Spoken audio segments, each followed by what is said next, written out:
आज की इस वीडियो में जेकेपी कांस्टेबल का मॉक टेस्ट 1 आपसे डिस्कस होने जा रहा है। एक एमसीक्यू सीरीज आपके लिए ऑलरेडी चल रही थी डिफेंस वाले चैनल यूट्यूब चैनल पर, उसी सीरीज को एक तरह से कंटिन्यू करा जा रहा है। अब आपके लिए मॉक टेस्ट यूट्यूब पर आना स्टार्ट हो रहे हैं। सभी सब्जेक्ट्स यहाँ पे कवर करे जा रहे हैं और एक्सपेक्टेड पेपर के हिसाब से बनाया जा रहा है। तो आज मॉक टेस्ट 1 यहाँ पर अपलोड करा जा रहा है। तो मॉक टेस्ट 1 का मतलब है आपका लेवल पहले बेसिक रहने वाला है। जब मॉक टेस्ट 2 मॉक टेस्ट 3 आता रहेगा तो लेवल उस तरह से इंक्रीज होता रहेगा। तो आज का मॉक टेस्ट जब आप अटेम्प्ट कर रहे हो तो आपको इतना समझना पड़ेगा कि आज का मॉक टेस्ट देने के बाद जैसे आज का मॉक टेस्ट 50 मार्क्स का रहने वाला है। तो अगर आप अपनी तैयारी चेक करना चाहते हो, जो मैंने जिस हिसाब से लेवल सेट किया, तो मैं आपको यही बोलूंगा कि अगर आपके इस टेस्ट में मार्क्स 40 या 40 से ज्यादा आ रहे तो इसका मतलब आपकी तैयारी अच्छी ही है। अगर आपके इस टेस्ट में मार्क्स 30-35 की रेंज में से कम आ रहे तो आपको थोड़ा और इम्प्रूवमेंट करने की जरूरत है, क्योंकि बेसिक लेवल का ये टेस्ट रहने वाला है और मेजोरिटी में जिनकी अच्छी तैयारी है उनके 47-48 मार्क्स तो कम से कम आने ही चाहिए। तो स्टार्ट करते हैं आज की इस वीडियो को। फर्स्ट क्वेश्चन आपके सामने स्क्रीन में यहाँ पे कहा जा रहा है, which article of the Indian constitution deals with the right to education. Right to education से कौन सा आर्टिकल डील करता है? देखो, आर्टिकल नंबर 21 की बात करेंगे। ये तो बोलता है right to life and personal liberty, वो आपसे पूछा ही नहीं हुआ। आर्टिकल नंबर 32 जिसके अकॉर्डिंग आप सुप्रीम कोर्ट में जा सकते हो डायरेक्टली, ये भी आपको बड़ा इंपॉर्टेंट आर्टिकल आपको पता होना ही चाहिए। आर्टिकल 14 इक्वलिटी बिफोर लॉ वाला आ जाता है, तो ये भी नहीं है। तो आर्टिकल नंबर 21 ए आपको देखने को मिल रहा है। यही हमारे पास वो आर्टिकल है जो बात करता है राइट टू एजुकेशन, जो बात करता है फ्री एंड कंपल्सरी एजुकेशन अगर 6 से लेकिन 14 ईयर्स तक की एज लिमिट है, तो राइट है फ्री और कंपल्सरी एजुकेशन वाला। तो आर्टिकल नंबर 21 ए यहाँ पर जो है वो करेक्ट आंसर हो जाएगा। अब आप में से अगर किसी ने एक्स्ट्रा थोड़ा पढ़ा तो आप मुझे बताइएगा ये कौन से अमेंडमेंट के थ्रू इसे जो है वो 21 ए में ऐड करा गया था। आज का सेकंड क्वेश्चन आपके सामने स्क्रीन में चल रहा है। यहाँ पे कहा जा रहा है, who appoints the governor of an Indian state. Indian state के में जो गवर्नर होते हैं उन्हें कौन अपॉइंट करता है? President of India, prime minister of India, chief justice of India, फिर पार्लियामेंट ऑफ इंडिया। तो गवर्नर की बात करो, जजेस की बात करो, इन सभी को कौन अपॉइंट करते हैं? President of India. तो ऑप्शन नंबर ए यहाँ पर करेक्ट आंसर हो जाएगा। आगे चलते हैं, क्वेश्चन नंबर 3 की बात करेंगे। कहा जा रहा है, which award is given for excellence in the field of। एक सेकंड रुकिएगा, इसको थोड़ा क्वेश्चन यहाँ पे रेज हो रहा है। हाँ ठीक है ठीक है। कौन सा अवार्ड दिया जाता है अगर लिटरेचर की फील्ड की बात करेंगे इंडिया में? तो 4 तरह के ऑप्शन आपको दिए गए, बट लिटरेचर की फील्ड में जो सबसे बड़ा अवार्ड आप इंडिया का बोलोगे, सबसे लिटरेचर की फील्ड में इंडिया में अवार्ड दिया जाता है वो कौन सा है? ज्ञानपीठ अवार्ड। ज्ञानपीठ आपको देखने को मिलेगा, ज्ञानपीठ अवार्ड की बात करेंगे। ऑप्शन नंबर सी यहाँ पर करेक्ट आंसर हो जाएगा। अब आपसे ये भी पूछ सकते हैं ज्ञानपीठ अवार्ड 2024 की बात करें उसे किसे सम्मानित करा गया। अगर 2024 की बात करेंगे उर्दू वाले सेक्शन में, अगर हम बात करेंगे उर्दू पॉइंट की बात करेंगे, तो वो गुलजार नाम आपको याद रखना है उर्दू में जब हम बात करेंगे। और संस्कृत स्कॉलर की जब हम बात करेंगे तो जगत गुरु आप याद रखें, जगत गुरु रंभा द्रोणाचार्य की बात करेंगे वो है। तो जगत गुरु अपने यहाँ पे याद रखना संस्कृत में, और उर्दू में गुलजार अपने नाम याद रखना, तो आपको कोई किसी तरह की प्रॉब्लम नहीं आने वाली है अगर ज्ञानपीठ अवार्ड 2024 के बारे में पूछा जाएगा तो।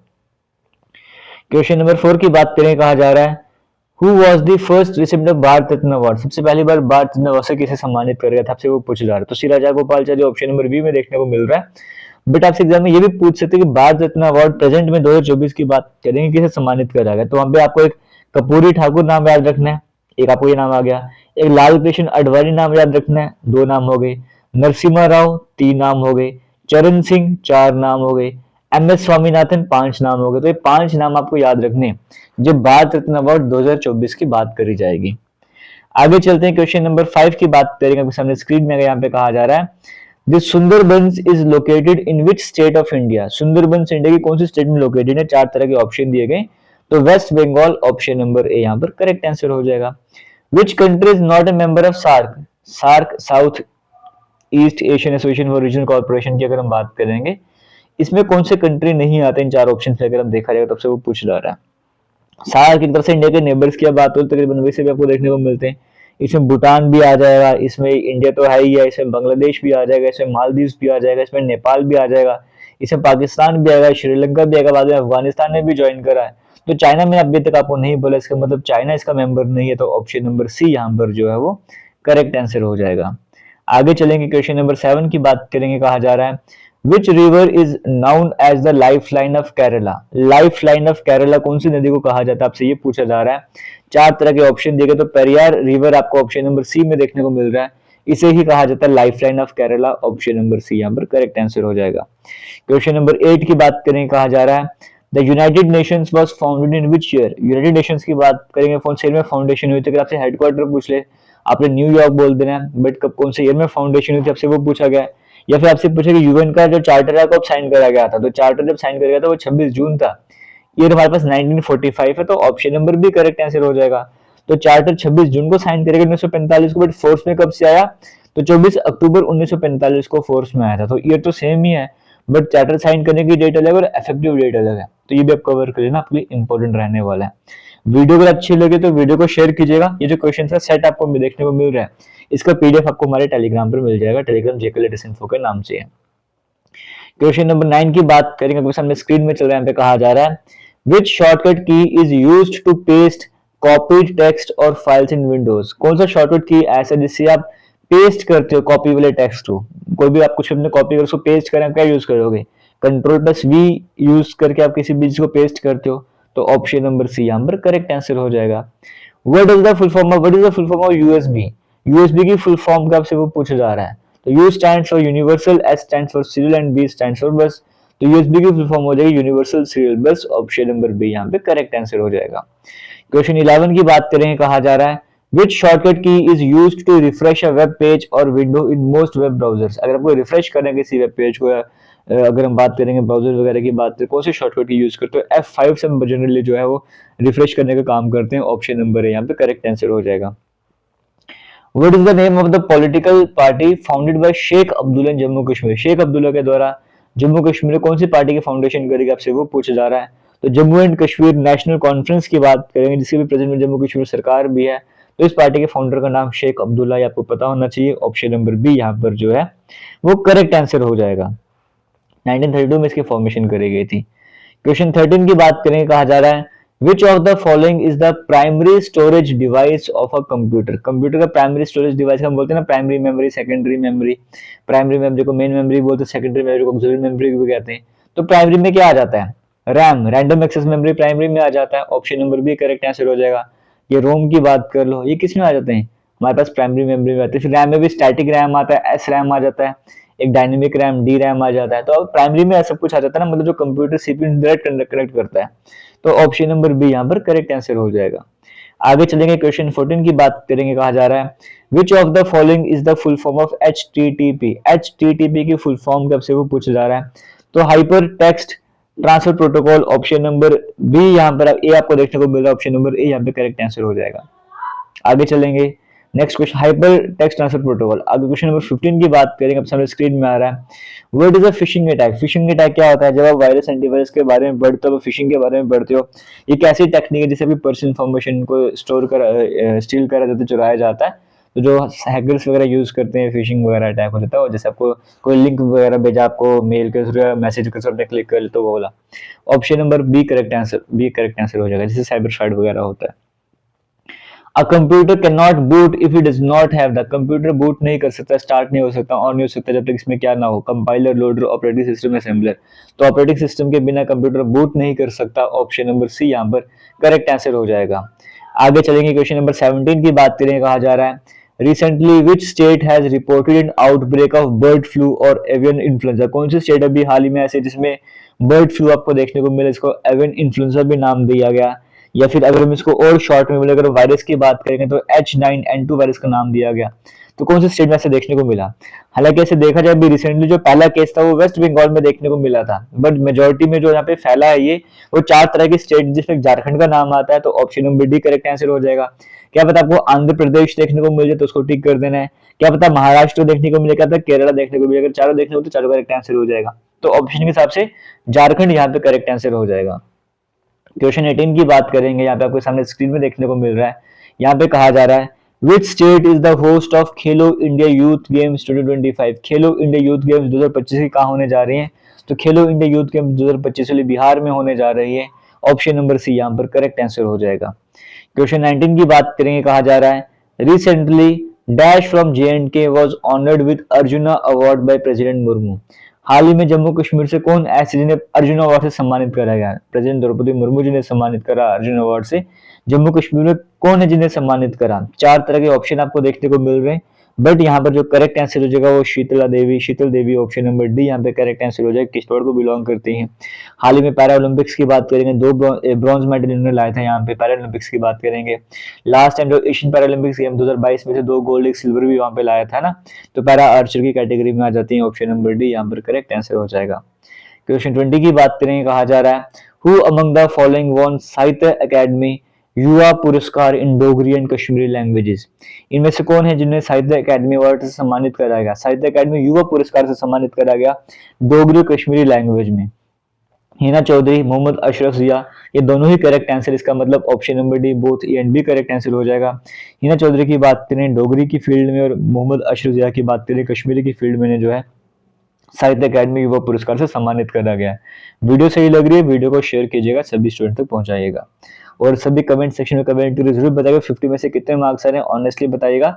वहां से सभी को पता लगेगा कि जो, क्योंकि ये लाइव एक तरह से आप सभी वीडियोस देख रहे हो, आप अपना रिस्पॉन्स दोगे, आप कितने मार्क्स, दूसरे बच्चों वाले कितने मार्क्स है, तो आपको वहां से पता लगेगा वाकई आपका लेवल क्या है और आप कंपटीशन किस तरह का चल रहा है। क्वेश्चन 21 की बात करें, सामने स्क्रीन में चल रहा है, यहाँ पे कहा जा रहा है who among the following one साहित्य अकेडमी बाल साहित्य। जो लास्ट क्वेश्चन था वहां पर आपको साहित्य अकेडमी युवा पुरस्कार देखने को मिल रहा था, तो युवा में हिना भी और मोहम्मद अशरफ जिया भी है, लेकिन साहित्य अकेडमी बाल साहित्य पुरस्कार 2024 की बात करेंगे, ये भी डोगरी कश्मीरी लैंग्वेज में किसे दिया गया आपसे वो पूछ रहा है। तो ये बाल साहित्य की बात करेंगे, एक बिशन सिंह नाम आपको देखने को मिलेगा, एक मुजफ्फर हुसैन दिलबार आपको नाम देखने को मिल जाएगा, तो बोथ ए एंड बी यहाँ पर करेक्ट आंसर हो जाएगा। क्वेश्चन 22 में कहा जा रहा है डिलिमिटेशन कमीशन ने सेटअप किया था जम्मू कश्मीर में, उसने जम्मू डिवीजन की कितनी सीट्स बढ़ाई थी आपसे वो पूछा जा रहा है। तो जम्मू डिवीजन की 37 सीट्स थी, 6 सीट बढ़ा के 43 कर दी थी, इसका मतलब option number C correct answer हो जाएगा। कश्मीर की बात करेंगे, पहले 46 सीट्स थी, एक इंक्रीज करके 47 कर दी है ना, तो यहाँ पे option number C correct answer हो जाएगा। आगे चलेंगे, क्वेश्चन नंबर 23 की बात करेंगे, कहा जा रहा है dash district of Jammu and Kashmir receives maximum rainfall. कौन सी डिस्ट्रिक्ट जम्मू कश्मीर की ऐसी यहाँ पे मैक्सिमम रेनफॉल देखने को मिलता है, तो वो रियासी डिस्ट्रिक्ट है, ऑप्शन नंबर बी यहाँ पे करेक्ट आंसर हो जाएगा। क्वेश्चन 24 की बात करेंगे, कहा जा रहा है चेनाब रेल ब्रिज की बात करेंगे, इसका इनॉग्रेशन कौन से साल में करा गया आपसे वो पूछा जा रहा है। तो चेनाब रेल ब्रिज की बात करेंगे, इसका इनॉग्रेशन 2022 में करा गया, ऑप्शन नंबर बी यहाँ पे करेक्ट आंसर हो जाएगा। बाकी अगर आप टेस्ट सीरीज वगैरह ज्वाइन करना चाहते हो तो आपको कमेंट सेक्शन में लिंक मिलेगा, वहां पे जाकर ज्वाइन कर सकते हो। जेकेपी एसआई के कोर्सेज स्टार्ट हो चुके हैं, उनके लिंक आपको कमेंट सेक्शन में मिल जाएंगे।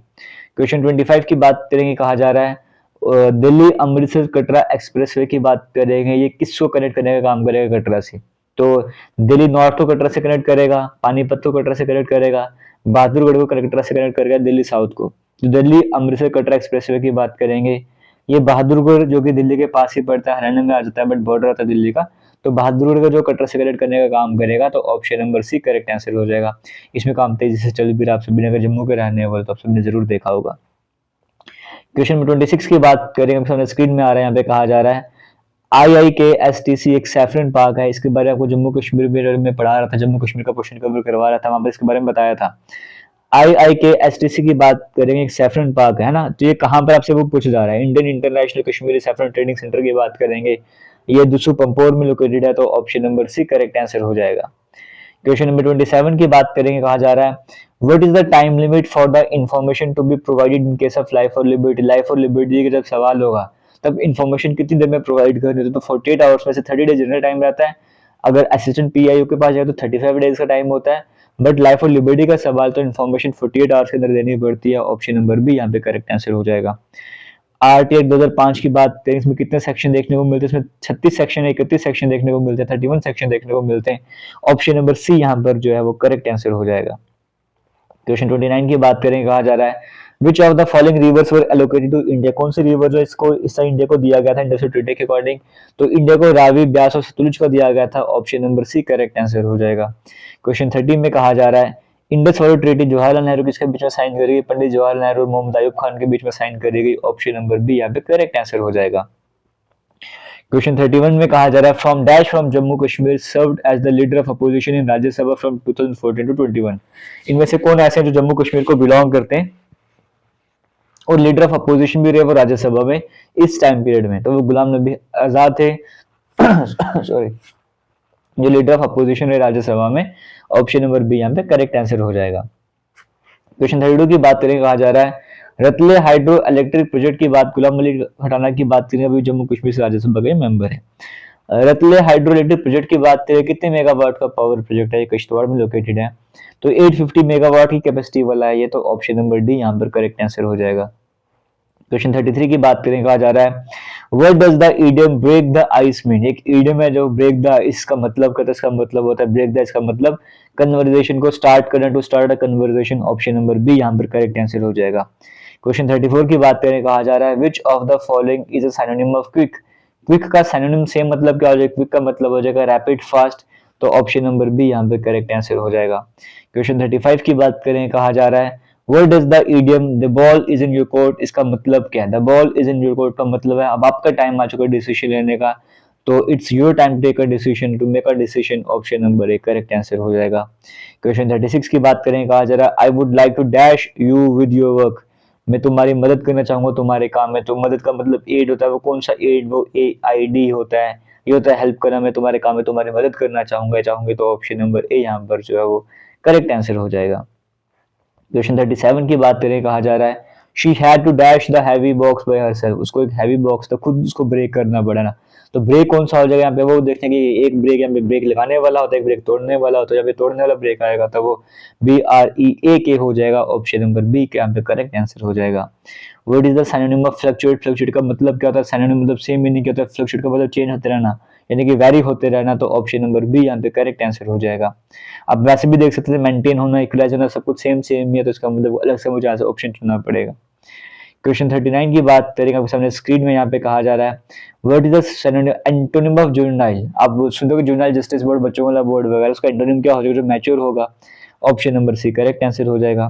क्वेश्चन नंबर 40 की बात करेंगे, कहा जा रहा है यहाँ पर इफ p प्लस क्यू, मतलब p प्लस क्यू का मतलब है p is father of q, p minus Q का मतलब है p is brother of q, p cross q का मतलब है p is mother of q, तो आपको यहाँ पे बताना है कि p cross q plus r का मतलब क्या हो जाएगा। देखो p प्लस, पहले हमें p क्रॉस q को सॉल्व करना पड़ेगा, तो p क्रॉस q का मतलब तो p is mother of q, तो मैं बता दूंगा p मदर है, p किसकी मदर है, q की मदर है।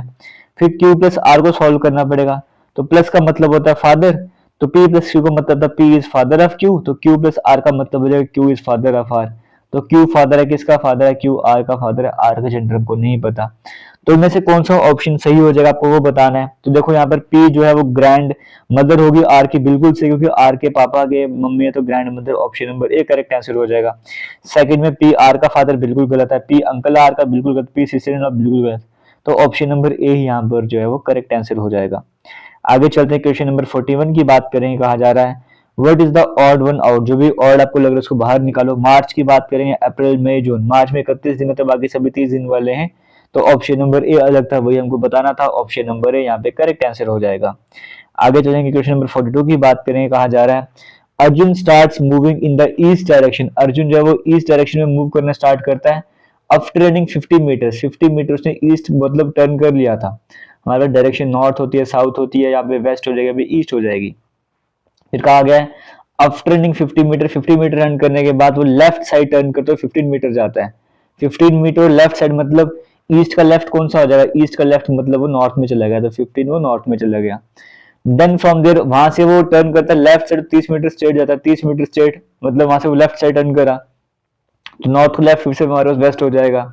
ये अगेन टर्न 15, वो फिर से 15 मीटर लेफ्ट साइड टर्न करता है, तो वेस्ट का लेफ्ट हमारे पास साउथ हो जाएगा।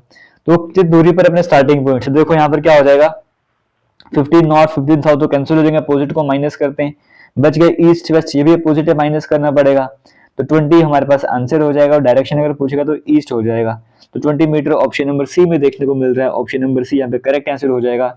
ये शॉर्टकट मेथड से मैंने आपको करवाया, जो कि इस यूट्यूब चैनल पर वीडियोस अवेलेबल है, वहां पे जाके आप इनको देख सकते हो। क्वेश्चन 43 की बात करेंगे, कहा जा रहा है एक कोडिंग लैंग्वेज, उस कोडिंग लैंग्वेज में टैंक की कोडिंग ये करेंगे तो कार्गो की कोडिंग क्या हो जाएगी। देखो टैंक की बात करेंगे, टी हमारे पास आता है 20 नंबर पे, तो 20 को 7 कैसे लिखा हुआ है, ए पहले नंबर पे देखो 26 कैसे लिखा हुआ, कुछ समझना पड़ेगा। टैंक की अगर मैं बात करूंगा, टी का जो अपोजिट होता है वो जी होता है, ए का अपोजिट जेड होता है, एन का अपोजिट क्या होता है एम होता है, और के का अपोजिट क्या होता है पी होता है, तो जी 7 नंबर पे, जेड 26 नंबर पे, एम 13 नंबर पे, पी 16 नंबर पे। जो भी लेटर हमें देखेंगे अपोजिट लेटर की कोडिंग यहाँ पे लिखी हुई है।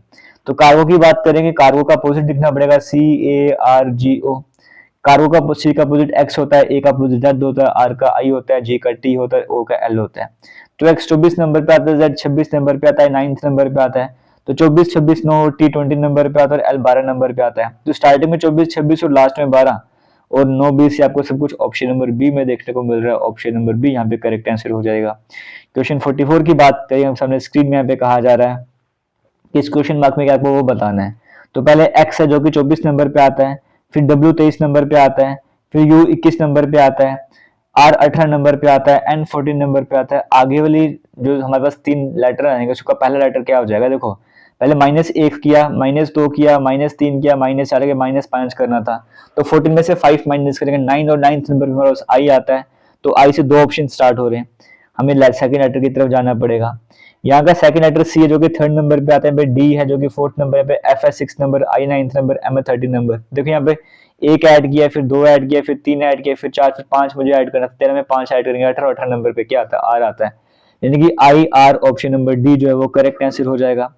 आगे चलेंगे, क्वेश्चन नंबर 45 की बात करेंगे। यहाँ पे कहा जा रहा है which number will replace the question mark. Question mark की जगह क्या आएगा आपको वो बताना है। तो हमारे पास पैटर्न क्या है, 3 7 16 35 ब्लैंक और 153। तो देखो यहाँ पर क्या है, 3 का अगर मैं डबल करूंगा 6, उसमें 1 ऐड करना पड़ेगा तभी 7 आएगा।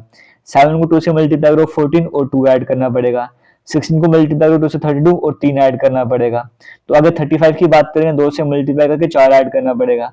तो 35 को 2 से मल्टीप्लाई करो 70, 70, 70 में 4 ऐड करेंगे 74। तो ऑप्शन नंबर बी यहाँ पर जो है वो करेक्ट आंसर हो जाएगा। आगे चलेंगे, क्वेश्चन नंबर 46 की बात करेंगे, सामने स्क्रीन में है। प्लस का मतलब माइनस है। उसके बाद ये क्वेश्चन मार्क यहाँ पे कुछ गलती हो चुकी है। प्लस का मतलब माइनस है, मल्टीप्लाई का मतलब डिवाइड है, डिवाइड का मतलब प्लस है। तो इसका मतलब क्या हो जाएगा, इसको सॉल्व करना स्टार्ट करते हैं, ठीक है, फिर हमें सही से पता लगेगा। तो हमें कहीं पे माइनस का मतलब दिया हो तो माइनस का मतलब कहीं नहीं, तो इसका मतलब माइनस का मतलब ही मल्टीप्लाई हुआ होगा ना। तो 14 को हम क्या करते हैं, 14 को मल्टीप्लाई करते हैं 3 के साथ। फिर प्लस का मतलब हमको दिया हुआ था माइनस, तो -10 कर देंगे। मल्टीप्लाई का मतलब था डिवाइड, डिवाइड करके तो 5 लगा दो। और डिवाइड का मतलब था प्लस, तो +5 लगा दो। तो बोर्ड मास हमें यहाँ पे यूज करना पड़ेगा, बोर्ड मास। देखो बोर्ड मास में पहले डिवाइड आ रहा है, फिर मल्टीप्लाई, डिवाइड की बात करेंगे तो 10 डिवाइड बाई 5 जब हम करेंगे हमारे पास यहाँ पे 2 आ जाएगा, तो यहाँ पे 2 लिख दो। अब वह मल्टीप्लाई करना पड़ेगा, 3 को 14 से मल्टीप्लाई कितना आ जाएगा, 42 हमारे पास आ जाएगा। 42 -2 +5 हमारे पास यहाँ पे आएगा। तो 47 - 45 आपको देखने को मिल रहा है। ऑप्शन नंबर सी यहाँ पे करेक्ट आंसर हो जाएगा। तो यहाँ पे बोर्ड मास लगाया गया है। क्वेश्चन 47 की बात करेंगे, कहा जा रहा है if a man sells an item for $1200, एक आदमी का एक सामान को जो है $1200 में बेच रहा है और 20% का प्रॉफिट कमा रहा है, तो कॉस्ट प्राइस कितना रहा होगा। एक सिंपल सा फॉर्मूला आपको मैंने करवाया हुआ है। हम बोलते हैं selling price equals to cost price. अगर प्रॉफिट हो रहा है तो 100 प्लस प्रॉफिट परसेंट अपॉन 100, ये वाला फॉर्मूला हम लगाते हैं। लॉस होता तो माइनस लॉस परसेंट लगा देते हैं। सीपी कितना है 1200, एसपी कितना है 1200, इक्वल टू सीपी हमें कैलकुलेट करना है। तो 100 प्लस प्रॉफिट की जगह 20 लगाए तो 120 बन जाएगा। 120 अपॉन 100 मेरे पास आ जाएगा। इसी तरह से होगा, मुझे सीपी कैलकुलेट करना है, सीपी जब मुझे कैलकुलेट करना है, ये 100 यहाँ पे जाके मल्टीप्लाई और 120 हमारे पास डिवाइड में आ जाएगा। मतलब क्या हो जाएगा हमारे पास, अगर मैं इसको कैलकुलेट करना चाहूंगा यहाँ पर तो मेरे पास इस तरह से होगा। यहाँ पे एक सेकंड, उसको इरेज, यहाँ से इरेज होगा ये वाला क्वेश्चन मेरे पास। तो यहाँ पे मुझे क्या करना पड़ेगा, अगर इसको मुझे सॉल्व करना तो मुझे ऐसे करना पड़ेगा, 1200 को मैं वहीं पे रखता हूँ, 1200 को मैंने वहीं पे रख दिया है ना। ये 100 और 120 यहाँ पे जाके उल्टा हो जाएगा, क्योंकि दूसरी तरफ ले जाऊंगा ना, ऐसे हो जाएगा मेरे पास। ये 0 और 0 कैंसिल हो जाएगा। 12 को आप 10 से कर दो, हमारे पास 10 को अगर आप 100 से मल्टीप्लाई करोगे तो मेरे पास कितना आ जाएगा, यहाँ पे 1000 आपको देखने को मिल रहा है। तो ऑप्शन नंबर ए जो है करेक्ट आंसर हो जाएगा। क्वेश्चन 48 की बात करें, कहा जा रहा है if a price of the item is increase, अगर आइटम का प्राइस है वो $50 से $60 पे जा रहा है तो कितना परसेंटेज इंक्रीज हुआ है। तो देखो कितना चेंज आया, आपको टोटल $10 का चेंज देखने को मिला है। तो डिवाइड बाय ओरिजिनल वैल्यू कितनी थी, $50 थी, और परसेंटेज बनाने के लिए 100 से मल्टीप्लाई करते हैं। तो ऐसे क्वेश्चन को कैसे करते हैं, जो चेंज हुआ पर वो लिखो, $10 का चेंज हुआ, डिवाइड में ओरिजिनल कितना था, $50 था, और 100 से मल्टीप्लाई कर लो। ये 0 कैंसिल हो जाएंगे, 5 को 20 से करो 100, तो 20% का चेंज आपको देखने को मिला है। क्वेश्चन 49 की बात करेंगे, कहा जा रहा है अगर एक कार है वो 50 किलोमीटर ट्रैवल करती है पहले घंटे में, और दूसरी कार है वो 70 किलोमीटर ट्रैवल करती है 2 घंटे में, तो उनकी स्पीड की रेशियो क्या हो जाएगी। स्पीड का फॉर्म तो डिस्टेंस अपॉन टाइम। तो पहले का रेशियो कितना जाएगा, 50 किलोमीटर, टाइम 1 घंटे का, तो मतलब 50 मेरे पास आ जाएगा पहले की स्पीड। दूसरी की स्पीड कितनी हो जाएगी, 70 अपॉन 2, डिस्टेंस अपॉन टाइम करना पड़ेगा, 35 मेरे पास आ जाएगा। इनकी स्पीड की रेशियो कितनी, यानी कि 50:35 मेरे पास रेशियो हो जाएगी, है ना। तो 50:35 की बात करो, इसको अगर मैं काटना स्टार्ट कर दूं तो मेरे पास 5 7 35 हो जाएगा, तो 5 10 40 आ जाएगा। तो 10:7 की रेशो मुझे देखने को मिल रही है। ऐसे कहीं पर देखने को मुझे मिल नहीं रहा, तो देखते हैं यहाँ पर क्या मिस्टेक वगैरह हमने करी है। तो सबसे पहले अगर हम बात करेंगे, पहले केस में स्पीड हमारे पास कितनी हो जाएगी, 50 हो जाएगी। दूसरे कार की स्पीड कितनी हो जाएगी, 70.2 अगर मैं करूंगा तो 35 मेरे पास आ जाएगा, ये मुझे देखने को मिलेगा। तो बिल्कुल यहाँ पे अगर मैं काटना स्टार्ट करूंगा तो 5 10 50, 5 7 35 मेरे पास आ जाएगा। तो 10:7 मुझे देखने को मिल रहा है। या फिर कहीं ना कहीं मैंने मिस्टेक करी है, मैं पता नहीं क्या मिस्टेक करूँ, मुझे खुद नहीं समझ आ रहा, अभी एक बार फिर से देखना पड़ेगा। यहाँ पे कोई मिस्टेक हो रही है, 10:7 तो ऑप्शन में यहाँ पर है नहीं है। इनकी स्पीड की रेशो मुझे निकालनी थी। एक कार है 50 किलोमीटर ट्रैवल कर रही है, ऑप्शन में कोई ना कोई मिस्टेक यहाँ पर हुई है, क्योंकि मुझे इसकी स्पीड की रेशो निकालनी है ना। तो अगर मैं पहली कार की स्पीड निकालूंगा, स्पीड तो डिस्टेंस अपॉन टाइम, क्योंकि यहाँ पे भी किलोमीटर पर आवर के स्पीड हिसाब से निकाला जा रहा है। तो पहली कार की स्पीड कितनी हो जाएगी, 50 किलोमीटर पर आवर। तो 50 डिस्टेंस हो गया, टाइम 1 घंटे का होगा, तो 50 मेरे पास आंसर आ जाएगा। दूसरे केस में speed distance upon time, distance 70 है, टाइम 2 घंटे का लिया जा रहा है, तो कट के 35 आ जाएगा यहाँ पे हमारे पास। तो 50:35 भी हमारे पास आ जाए, तो 50:35 की बात करेंगे यहाँ पे। तो 10:7 आपको देखने को मिलेगा, कहीं ना कहीं गड़बड़ी वगैरह ऑप्शन में है। फिलहाल इसको छोड़कर हम आगे की तरफ चलते हैं। क्वेश्चन नंबर आज का लास्ट आपके सामने स्क्रीन में यहाँ पे क्या कहा गया है, सिंप्लीफाई करना, हमको इसको सिंप्लीफाई करना और बताना यहाँ पर क्या आंसर आ जाएगा। तो देखो यहाँ पे हम सिंप्लीफाई करना स्टार्ट करेंगे, तो यहाँ पर क्या हो जाएगा, एक सेकंड रुकिएगा, चलो अच्छा ठीक है। 50 और हमारे पास कितना था, 35 था ना, ये था हमारे पास। चलो यहाँ पे छोड़ो, इसको आगे चलते हैं। सिंप्लीफाई करें 20% ऑफ 180 प्लस 30% ऑफ 150, इसको अगर हमको सिंप्लीफाई करना है, हम कैसे करेंगे। तो देखो यहाँ पर क्या भाई, 20% ऑफ 180 का मतलब क्या है, 20/100, ऑफ का मतलब होता है मल्टीप्लाई, एक तो ये करना पड़ेगा, प्लस 30% ऑफ 150 का मतलब क्या हो जाएगा, ऐसे करना पड़ेगा।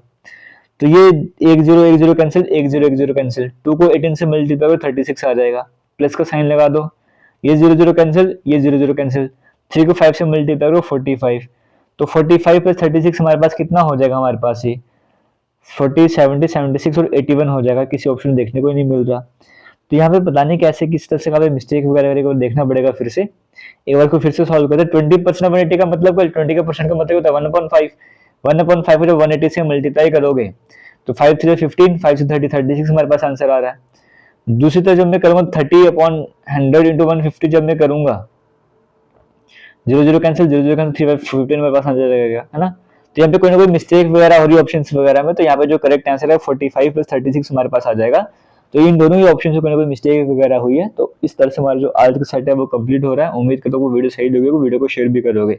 बाकी किसी तरह का डाउट है कमेंट सेक्शन में कमेंट करके पूछ सकते हो। हमारे ऑफलाइन बैचेस ज्वाइन करना चाहते हो, ऑनलाइन बैचेस ज्वाइन करना चाहते हो, सभी लिंक कमेंट सेक्शन में मिल जाएगा, वहाँ पे जाकर कमेंट करके आप ज्वाइन कर सकते हो। All the best, thank you, जय हिंद।